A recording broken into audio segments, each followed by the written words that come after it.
What would it take to arouse your life, to experience more connection, more pleasure, more realness, in and outside of the bedroom?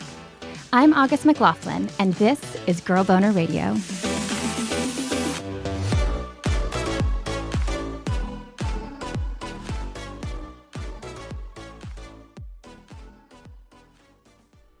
What's one of the most joyful sex experiences you've ever had?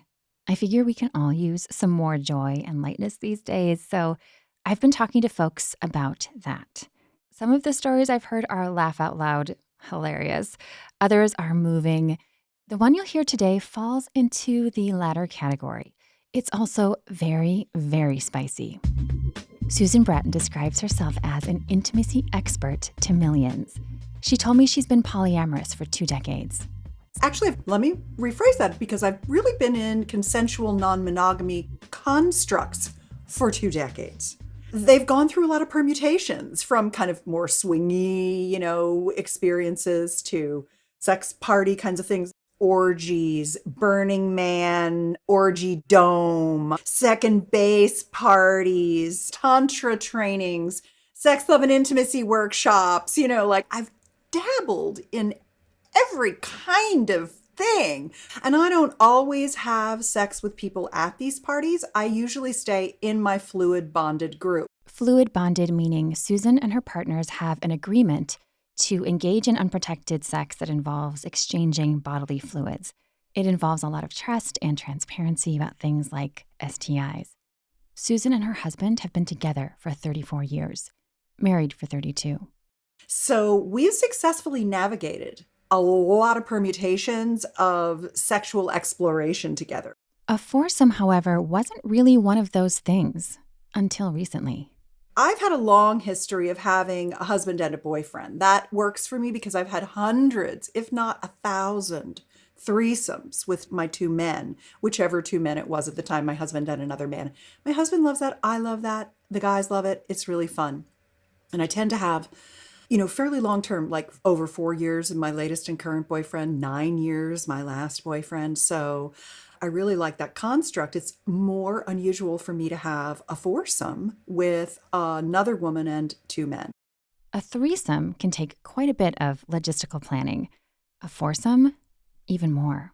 Find 4 people that want to have frequent lovemaking together, whose schedules line up and, all of those things is challenging. The real life characters in this story include Susan, her husband, her girlfriend, and her boyfriend. The girlfriend is the newest to the mix. Our new girlfriend met my boyfriend through the Field app. She reached out to him. They went on a date. She liked him. She screened in to make love to him. But then she met my husband and I because she actually came to our house to make sure we were fine with it and to meet us and everything. And I think she met us and she was like, oh, well, I'd actually like to fuck all these people. Good for her, right? And so now we are in a polyamorous quad. And that's been very pleasurable. For Susan, the words joy and sex brought up the quad's first foursome. The first time all 4 of us got together to have sex. Because I always think that it takes like 20 lovemaking dates to get pretty good together. But there are some things Susan and her partners do to make even the first time amazing. And they did. Group sex didn't happen straight away for the polycule, though. We spent a long time dating before the 4 of us had sex. Our girlfriend dated my boyfriend a few times first, then she met us, and I encouraged her to have dates with my husband. And she and I are, neither of us are like super bisexual. I would say we're more, what I would call us both as sapiosexual. I'm attracted to any gender person if I'm intellectually attracted to them. I need to be a values match. And while Susan's had a lot of adventurous sex, she doesn't have as much experience making love with women. And so I feel really nerdy and awkward and I don't, it takes me a while to actually get turned on to it and be ready for it. I have to have a fair amount of energy to do it because it's not routine. I turned 64 this month and I'm just on my training wheels with the ladies, and I love that. I love that for me. Honestly, I just feel like my sex life has been a constant evolution. Leading up to the foursome, Susan was spending a lot of time resting. You do have to have energy to try new things. It does take health, just like libido takes health. And so when my girlfriend first started having dates with my husband and my boyfriend, I was just happy for them, but I was in a little bit of a health lull. I had long haul COVID and it still has affected me. So I have to rest a lot between bursts of energy. And I was resting and I was just really enjoying them, all enjoying each other. Susan told me she has a highly developed sense of compersion, or the feelings of happiness and joy from a loved one's positive experiences. In non-monogamous relationships, that often means getting excited about a partner's sexual experiences with someone else. So I was really happy that she had the opportunity to have more time with my guys, and I enjoyed that for her and I enjoyed that for them, especially because my energy was low and I wasn't able to kind of give them the level of fucking that they generally enjoy. So it's good to have a spare girlfriend around in my world. When I have a couple guys, I want to make sure they're happy too. By the time they got to their first foursome, Susan's girlfriend was comfortable with the men. And so really the only thing we were navigating was the comfort with each other. And we already had had tons of dinners and she'd already proven to be an incredible woman of brilliance and integrity. And she did such a great job checking in with me on everything, keeping me up to date. We have a WhatsApp group where we're constantly talking to each other. So the communication is excellent and she's an amazing woman. So that was all really fun. Susan finds planning sexy events super fun, and the foursome was no exception. We have a really pretty living room with floor-to-ceiling windows, a beautiful fireplace, and great lighting. That's a good place to have a foursome because our bed, though a king, is a little small for 4 giant people. You've met me. I'm almost 6 feet tall, and I'm one of the smaller ones of the group. So we have these tri-fold foam futons. I have 3 of them and they fit right across my living room floor. So we call it the adult pool. I have waterproof, fitted sheets that go on each one of them because they're full size futons. Then I have nice navy blue sheet sets that go on top of that. So they set that all up, then they piled pillows all around. Then it was time for some sensual music. We put on the sexy playlist. Lately, I've been enjoying deep house playlists. They really are great, sexy background music. And then we put the lighting how it needs to be. And my husband loves when I wear lingerie. Now, I'm a highly sensitive person, and lingerie is scratchy. Why is it almost impossible to find lingerie that's not scratchy? Still, she indulged him. So I put on my lingerie and that makes him happy, but I always end up taking it all off. I just like to have sex naked. Then they got out some lubes, some towels and washcloths, and a bunch of sex toys. Vibrators, cock rings. We just have all that stuff. We organize it. We're really good together. Like everybody just goes and gets everything and gets it going. Once everything was set up, they got started with a kind of opening circle. So when we circled, we really like to just check in. We just go around and does anybody have anything they need us to know? And, does anybody have any desires? Does anybody have any boundaries? Any sex positions you're interested in? That, Susan said, is when things got really fun. Her husband is good at coming up with sex positions. He had 23 ideas. Everybody had all these ideas. It's better to have more ideas than less ideas. Then the action started. What we really did was we started out with parallel play pussy rubs. My boyfriend gave me one, and then my husband gave our girlfriend one. And we really like to start with yoni massage because it helps people drop in and it kind of gets you into your body and out of your head. It calms your nervous system and it really starts the engorgement and the blood flow to our pussies. Then I had kind of had enough of a pussy rub, and my boyfriend and I started making out. We love to do this thing where we make out and I stroke his cock and he plays with my boobs and he tells me things that he loves about me. That is not just a fun activity for Susan, it's a healing practice. I really need to hear a lot of words of adoration and appreciation, verbal words, because it gets me into my arousal much better. It makes me feel safe. I have a lot of security issues around sex because I was sexually abused as a child. So I have a few things that are what help me manage the trauma that I went through. Susan's partners know that those words are one of her non-negotiables. And so he literally automatically just starts to tell me what he loves about me. I don't even have to ask him anymore. He knows that's what I need. Meanwhile, Susan's husband was giving her girlfriend a pussy massage. And one of the things that my husband loves about my girlfriend is that she's massively orgasmic and she's massively squirty. My husband loves that because you're really turned on and relaxed. If you're a female ejaculator on a scale of 1 to 10, she's a 20. She's just like, we have to manage the fluid release because that's why there has to be not just a stack of washcloths and hand towels, a stack of towels. Next, Susan and her boyfriend started making out. Her boyfriend, by the way, is as sensitive as her girlfriend is squirty. He's very heart connected. He's very sweet. He's very romantic. He's not the kind of guy that's like drop trowel, get hard, stick it in, bang the shit out of you.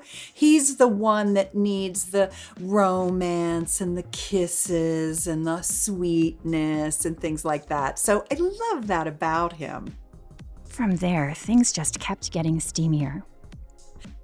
While my husband was having intercourse in missionary style with our girlfriend, I kind of crawled over and I started making out with her, and my boyfriend fucked me from behind doggy style. So I was getting fucked while I was making out with her and she was getting fucked by my husband. That was so hot. And I remember that I was moaning. I'm a big moaner. And a part of the reason I'm a big moaner is that my boyfriend has bad hearing in one ear and I can never remember which ear it is. So I just have to be loud all the time for him. And then once he kind of like popped my cherry about being loud, because I used to be pretty quiet.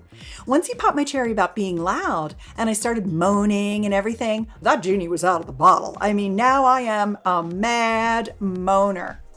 Basically like this. He was fucking me from behind and I was going, oh, oh, oh, oh, oh, oh, oh,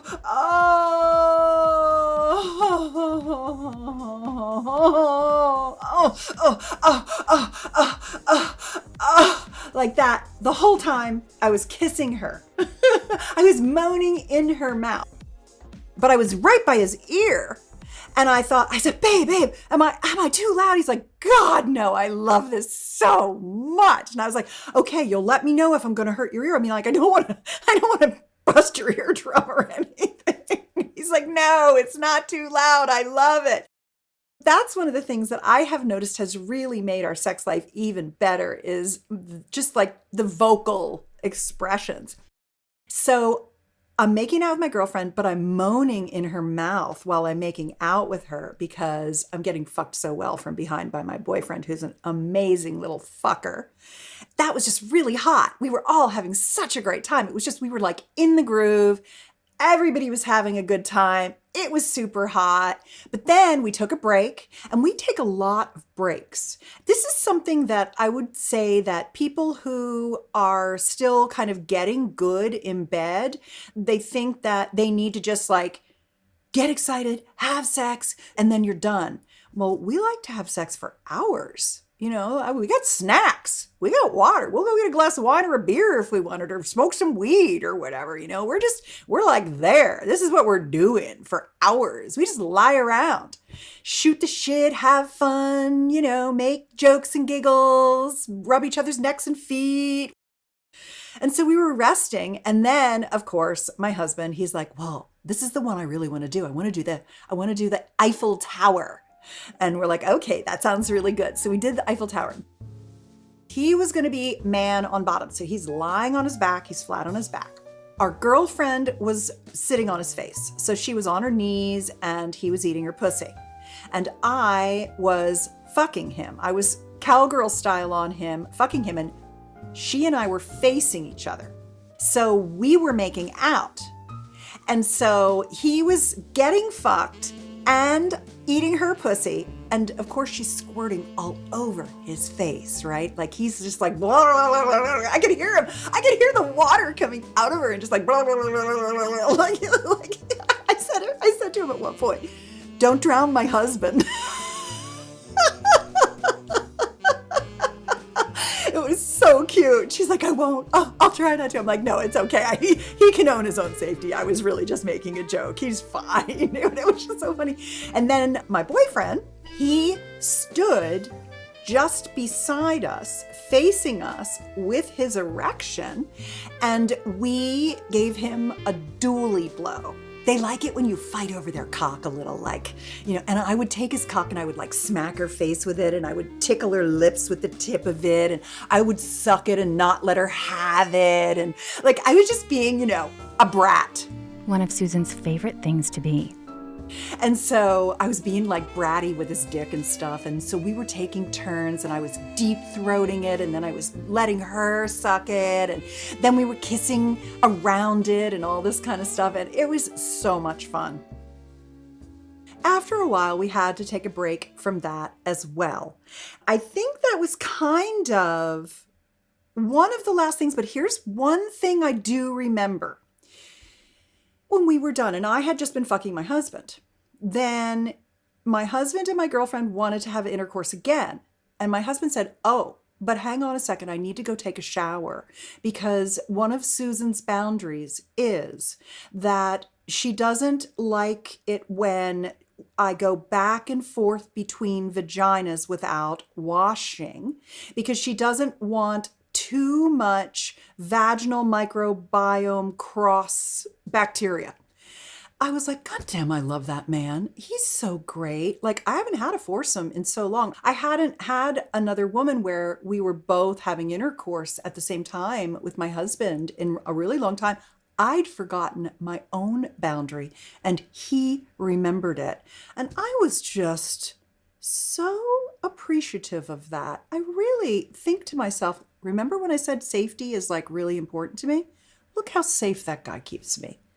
And so he got up, he took a shower, and then he had intercourse for a while longer. And my boyfriend and I think we were done at that point. We just laid around and watched him or got up and did something. Sometimes we'll just go for a bike ride and they'll just keep fucking. It's like we like to do different things, which is fine. Everybody's got their different pace. So that was our foursome. Oh my goodness. How did you feel afterwards? Did you all fall asleep? Do they stay over? What happens after? Is there aftercare? Oh yeah, we make dinner and everybody spends the night and oh yeah. So was this during the day? Yeah, it was during the day. Oh God, yeah. At my age, August, Jesus. That's when I'm the best, I can do a little bit at night, but I don't last long. I need to go. Mommy needs her sleep.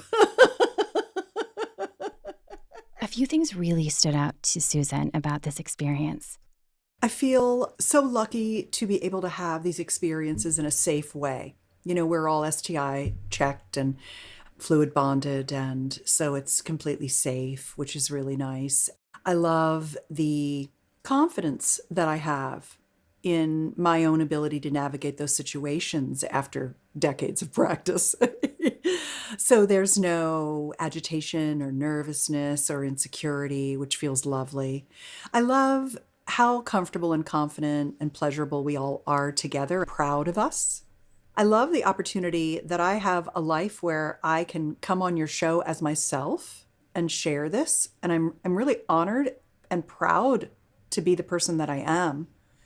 and to let people know how beautiful, comfortable, pleasurable, heart connected, orgasmic these experiences can be. I love that. I also love that we are still talking about little moments. We call it sharing frames. It's something that one of my mentors, Dr. Patty Taylor, taught me.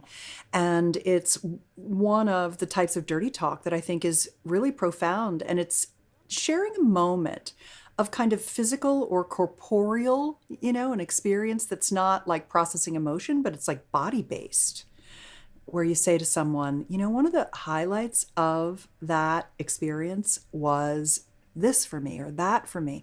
And you'll always be surprised at what it was that was the peak moment for one of your partners. You would never imagine that was the thing they liked the best. My girlfriend said her number one moment was when I was moaning and kissing her at the same time, that was like one of the hottest experiences of her life. And that made me feel really good too. I was glad that it wasn't too much for her and that she enjoyed it. And so it made me know and feel reassured that, I can give her a lot more of that. If she likes that, I got more where that comes from, So it gives you clues as to things that you can do together in the future as well.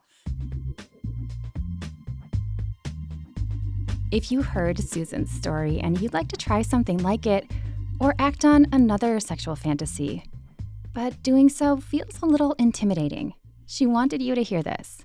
Well, first thing, you work your way up to stuff like that. I mean, this is decades of experience that are in that story from many, many different things. I mean, even just negotiating body image issues and things like that. Like, I don't have body image issues anymore. Now, I actually am proudly what I look like. I'm 64 years old and I've got some wrinkles in my skin and it's not the end of the world, and I'm fun to fuck. That's what I like to say. I'm fun to fuck. I just feel so proud that my body does what it does. And, there's so many layers that you get to peel back as you have experiences with people. And frankly, somebody listening to your show is a sexual seeker. Whether they're ever going to have a threesome or a foursome or anything like that, they're still going to bring all these ideas and all this kind of empowerment and liberation. And that's what I think is the beautiful thing about what you're doing and what we're doing together today, is empowering people's sexual agency to begin to think about what might make them feel good that they could bring into their own sex life in whatever way works for them. Oh, I love that. Any other advice for folks for cultivating joy in their sex life? I'll go back to that sharing frames, the idea that the after experience of talking about it is as joyful as the having of it. The memory making, the meaning making, the heart connection, the fact that you feel pretty proud of yourself for navigating it. That, hey, I did that. Yeah, I did. It gives you a zest, a vitality. That's what's great about your sexuality, is that your sexuality informs your vitality. Your lust for life and your lust are two sides of the same coin. And so whether you're listening to a story and getting the contact high of the vitality, which is a thing, you're feeling sexier just having been here with us. I think that's also something that's really nice, is savoring the turn on.